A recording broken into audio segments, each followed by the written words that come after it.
ये अपने पति के साथ में अपने पीहर से ससुराल जा रहे थे। पहली बार मुकलावा समझते हो, गोना मुकलावा ना, पहली बार लड़की अपने ससुराल जाए, तो अपने पति के साथ ससुराल जा रहे थे।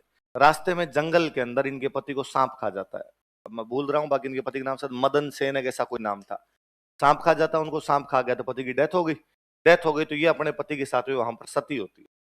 तो जब ये वहां पे सती होने की तैयारी कर रहे थे, तो लकड़ियां चुग चुग के ला रहे थे दूर से, तो एक सुनसान जंगल में एक लड़की रो रही है, लकड़ियां चुग रही है। वहां पास में एक कोई मीणा जाति के बंदे थे, वो वहां पे गाय वगैरह चरा रहे थे। तो वो आए और उन्होंने आगे पूछा, भाई बहन कौन हो तुम, इस प्रकार जंगल में कैसे लकड़ियां चुग रही हो, क्यों रो रही हो? और उसने बताया, भाई मेरे पति की ऐसे ऐसे डेथ हो गई, मैं अब उनके साथ में सती होना चाहती हूँ, तुम मेरी हेल्प कर दो ये लकड़ियां वगैरह चुगने में, मेरी ये चिता वगैरह बनवाने में, तो भला होगा तुम्हारा। तो उस व्यक्ति ने उनकी हेल्प की। वो जब फाइनली चिता वगैरह चुनवा के अपने पति की लाश को गोद में लेके उसमें बैठे, तब उन्होंने उस व्यक्ति को कहा कि देख तूने मेरी इतनी हेल्प की, अब मांग, जो मांगेगा वो तुझे मिल जाएगा। उसने कहा कि माता जी, ये जो आसपास का इलाका है यहाँ पे पानी नहीं है, तो यदि पानी की व्यवस्था कर दो थोड़ा ठीक रहेगा। तो उन्होंने कहा, भाई तू यहां से बिना पीछे मुड़े जितनी दूर तक जाएगा वहां तक मैं पानी पानी कर दूंगी। तो कहते वो व्यक्ति वहां से 9 किलोमीटर गया था, 3 कोस, गांव में कोस में बोलते, तो कितनी दूर गया था? 3 कोस। 3 कोस गया, बाद में उसने जाके पीछे मुड़ के यूं देख लिया।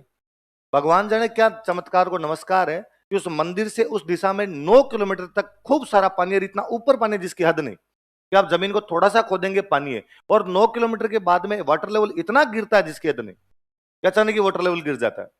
तो भाई एक तो ये हो कि वाटर लेवल गिरता गिरता गिरता गिरता गिरे कि यार यहाँ पानी थोड़ा ऊपर है, यहाँ थोड़ा नीचे है, यहाँ नीचे है, यहाँ नीचे है, यहाँ निकलना बंद हो गया।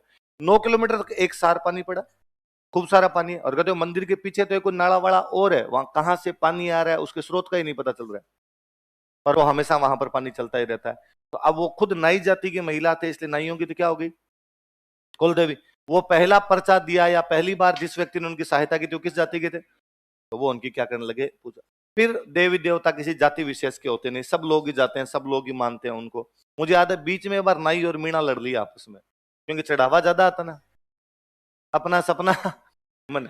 तो कोर्ट में गया था मामला, तो बाद में कोर्ट ने पता नहीं कोई यूं डिस्ट्रीब्यूशन किया था, भाई इतना ये रख लेंगे, इतना ये रख लेंगे, इस प्रकार का कुछ किया था। बाकी ये अच्छा सा मंदिर बना, इधर भानगढ़ जाते हैं तब ये मंदिर यही है ना, भानगढ़ वाले रास्ते में। तो एक बार मैं गया हुआ उस मंदिर में, तो खूब अच्छा प्यारा सा मंदिर बना, बंदर खूब सारे, बंदर ही बंदर, बंदर ही बंदर है। तो वो उधर जो प्रसाद वरसाद देते हैं वो कहते और है, वैसा आप हाथ के अंदर यदि कोई आपकी चीज है, मोबाइल वोबाइल है, तो अपने जेब में ही डाल लो या गाड़ी में रख के जाओ, तुम्हारे नहीं बंदर छीन के ले जाएंगे, हमें नहीं पता। और ये प्रसाद है, इसको भी थोड़ा ढंग से ही रखना, वरना ये चढ़ाने से पहले ये ले लेगा प्रसाद, खुद के चढ़ा लेगा बाद में। और प्यारा सा एकदम बरसात के दिनों में जाओ तो पिकनिक स्पॉट टाइप का ऐसा लगता है कि चारों तरफ पहाड़ है, हरियाली है, एकदम बीचों बीच मंदिर बना हुआ है। बाहर वो अभिलेख लगा हुआ है पूरा, किस किस राजा के टाइम में क्या क्या करवाया गया था। हम अलवर के में एक राजा पड़ते हैं जयसिंह, तो जयसिंह के टाइम में यहाँ पे खूब निर्माण वगैरह होते, कुंड वगैरह जो भी बनाए हुए वो सारे जयसिंह के टाइम में बनाए हुए। तो आप जा सकते हैं, जयपुर से ज्यादा दूर भी नहीं, ये शायद 70-80 किलोमीटर की दूरी में, इतने में आ जाएगा, इतनी की दूरी के अंदर आ जाएगा। तो भानगढ़ है पास में, ये नारायणी माता है, इसके पास में इधर चौथ का बरवाड़ा है। तो ये दोनों तीनों, और इधर साइड आते हैं तो घुसमेश्वर महादेव भी मेरे समझो इसी रूट पे आ जाता है। और उधर जाते हो तो आगे वो चांद बावड़ी इसी रूट पे आ जाती है, चांद चांद बावड़ी जो है ना। हाँ, तो मैं 2 बार चला गया, ये वाला रूट मुझे खूब ही अच्छा लगता है। या तो इसलिए लगता होगा कि अपना इससे कोई लेना देना नहीं रहा, अपने धौरों के देश से आए हुए आदमी, तो जैसे हरियाली दिखती है ज्यादा लगता है। तो एक बार मैं पहले गया था, तब तो एक कोई किसी ने बताया था, लॉकडाउन में फ्री बैठा था, कि यार कोई एक खेत और उस खेत में जहांगीर की टाइम की एक छतरी है, तो वो छतरी चलो देख क्या है, अभिलेख पढ़े हैं उसका कि किसके टाइम की क्या है। तो अभिलेख तो लोगों ने तोड़ ताड़ दिया, जिस किसान के खेत में थी उसमें पेंटिंग वेंटिंग जरूर थी, देख के थोड़ा बहुत लगता गया मुगल काल टाइप की रही होगी कोई। क्यों बना दी, किस लिए बना दी, आसपास वालों को किसी को नहीं पता था। मुझे कोई लेके गए थे तो उनके साथ जाके मैं वापस आ गया। तो वापस जब आ रहे थे तब उन्होंने कहा यहाँ पास में नारायणी माता है, मैं चलो नारायणी माता की चल लेते हैं। फिर जब निकल रहे थे तब उन्होंने और बताया कि यहाँ भानगढ़ भी यहीं पास के अंदर। तो भानगढ़ तो फिर हम नहीं गए, हम 2 जगह जाके आ गए थे। फिर अभी पिछले दिनों में शाम को 5 बजे, तो क्या जाए, 5 बजे बाद बंद हो जाता हूँ फिर। हाँ, भूत है, भूतों तो मैं खुद ही भूत ही हूँ क्या। फिर अभी मैं थोड़े दिन पहले भानगढ़ जाके आया था, पूरे दिन ही घूमे ही थे, उसको पूरा ही यूं वो एक्सप्लोर किया था। और भानगढ़ को देख कैसे लगता है कि भानगढ़ के बारे में जितनी भूतों वाली छोड़ दो, हिस्ट्री की उसकी जो कहानियां वो झूठी है बहुत ज्यादा। भानगढ़ के बारे में हमें ये बताया जाता है कि मान सिंह के टाइम में बना दिया गया था, जबकि बहुत पुरानी बिल्डिंग है। उसके जो स्ट्रक्चर जब देखे मैंने, तो मुझे यूं उसको स्ट्रक्चर को देख के लगता है हमेशा यार इतना नया नहीं है भानगढ़ जितना ये लोग बता देते हैं। बहुत छोटे छोटे से कमरे बने हुए।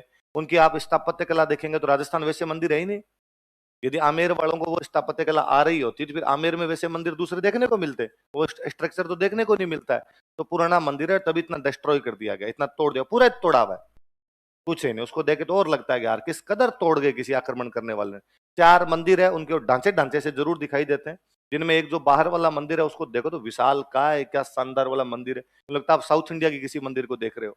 और मुझे तो याद है मैं वो देख के आया था उस दिन, मैंने को वो डीपी वीपी लगा दी थी उसकी, तो खूब सारे मेरे जानकार के स्टूडेंट के मैसेज है, सर साउथ इंडिया हो गया, साउथ इंडिया हो गया। मुझे लगा यार अपना मंदिर है, अपने लोग ही नहीं जानते। फिर जब वापस आ रहे थे तब हम चांद बावड़ी और गए। पर चांद बावड़ी अपने मतलब टूरिस्ट पैलेस की तो क्या दुर्गति है जिसकी हद है। 7 बजे चांद बावड़ी पहुंच गए थे हम, अंधेरा तो हो गया था चांद बावड़ी, पर तब तक तो चांद बावड़ी में एक चौकीदार ही था और कोई नहीं था, और नहीं जाने दूंगा तो नहीं जाने दूंगा। हमने कहा यार देख लेने दे, वहां हर्षद माता का मंदिर है बहुत प्यारा है, अभी हर्षद माता मंदिर लिख लेंगे, हर्षद माता का बहुत प्यारा सा एक मंदिर बना हुआ वहां पे। तो मैंने कहा यार मंदिर देख लेते हैं, ये देख लेते हैं। उसने कहा मंदिर के पट भी नहीं खुलेंगे, मैं कोई बात नहीं, मंदिर के पट का तो एक प्रक्रिया है, वह देवता इतने बजे सो गए इसके बाद में नहीं खोला जाना चाहिए, तो मैं भी इस विश्वास में विश्वास करता हूँ, मत खोलो, हम बाहर से मंदिर देख लेंगे। पर यार बावड़ी तो देख लेने दे, हम कौन सा छलांग लगा रहे हैं इसके अंदर कि नहीं। तब मुझे लगता है कि यार ये बावड़ियां ये मंदिर यदि और किसी देश में हो ना तो वो उस देश के लोग इन बावड़ियों को इन मंदिरों को दिखा दिखा के लोगों से पैसे कमा ले, और अपने इतनी दुर्गति है जिसकी हद नहीं। अपने जयपुर में बहुत प्यारा सा मंदिर है, कभी छुट्टी होता आप देख के ना, आमेर में जगदीश मंदिर है ना, विशाल काय मंदिर है। आपको एग्जैक्टली वो साउथ इंडिया वाली झलक मिलेगी, ऊंचाई पर बना हुआ, साइड में हाथी बंधे हुए, पहाड़ की मूर्तिकला, इतनी प्यारी मूर्तिकला, एक एक चित्र यूं उकेरा हुआ उसके ऊपर। मैं लॉकडाउन में जगदीश मंदिर देखने के लिए गया, मैं गया तो अंबिकेश्वर देखने के लिए था, पर अंबिकेश्वर मिला ही नहीं हमें आमेर के अंदर कहाँ पे है, तो जगदीश टेम्पल देख के वापस आ गए थे। एक पीछे लक्ष्मी नारायण जी का वो देख के आए थे, पीछे एक शिव जी का मंदिर हो रहा है, वो 2-3 मंदिर देख के। शिव जी वाला जो मंदिर हमने देखा था उसके बारे में तो जो पुजारी जी थे उनको ही नहीं पता कब बना दिया। उनका ही कहना था कि 1500 साल पुराना तो हो गई। मुझे लगा 1500 नहीं तो 1000 साल का आराम से होगा, कोई 500 के आसपास पक्का इस मंदिर को बना गए होंगे, क्योंकि स्ट्रक्चर उसका भी बहुत पुराना दिखता है।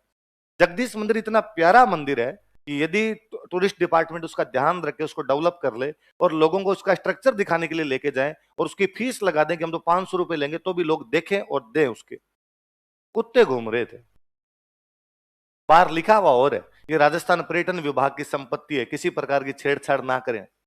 तो तुमने खुद नहीं कर ली इसके साथ छेड़छाड़, ये सबसे बड़ी गलती है कि तुम्हारे पास है। और इसलिए चारों तरफ पशु घूम रहे हैं, जो भिखारी टाइप के लोग होते हैं वो वहां घूम रहे हैं, को 2-4 जने चले गए तो वो भिखारी वहां पर आएंगे, हमें प्रसाद दे दो, ये दे दो। प्रसाद तो लॉकडाउन में बंद ही था, तो प्रसाद वगैरह चढ़ा ही नहीं सकते वहां पर उस मंदिर के स्ट्रक्चर को ही खत्म कर देंगे थोड़े साल के अंदर। तो हमने हमारी मतलब जितने भी एंशियंट और मिडिवल के मॉन्यूमेंट है उनकी जो दुर्गतियां की है ना उसकी हद नहीं। हमने केवल संविधान में एक लाइन लिखी है, सार्वजनिक संपत्ति का ध्यान रखना चाहिए, बाकी ध्यान रखने की हमारे में किसी भी प्रकार की कोई भी चीज नहीं।